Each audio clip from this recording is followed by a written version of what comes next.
PER, or price-earnings ratio, can be expressed as a statistic that gives the ratio of the market price of each common share to its earnings per share. This ratio is used for comparing earnings across companies. The formula is as follows: market price per share divided by earnings per share would equal to your price-earnings ratio.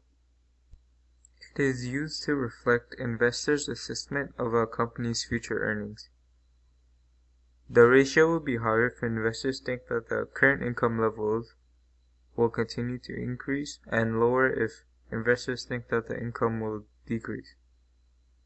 For private companies, the ratio is not relevant because private companies will not have a readily available market price per share. If we were to calculate the price-earnings ratio for Microsoft, it would be 29.63 times. This indicates that Microsoft shares are trading at more than 29.63 times their earnings. Return on equity, sometimes known as return on investment, is considered to be one of the most important measures of a company's profitability. Return on equity is used by investors and management to assess how many dollars are earned for each dollar invested by shareholders.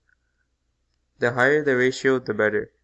The formula to calculate return on equity is as follows: profit divided by your average shareholders' equity would equal to your return on equity, which is expressed as a percentage. The ratio is used to evaluate a corporation's profitability by showing the profit of a company generates with the money that the shareholders have invested.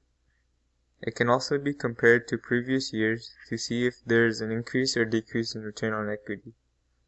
It is also useful for comparing profitability for a company to others in the same industry. If we were to apply the return on equity ratio to Microsoft, the return on equity for 2015 would be 71.77%. We can compare this to the 2014 return on equity of 26.16%, and as we can see, there is an increase in the return on equity, which indicates that there is improved profitability over the 2 years.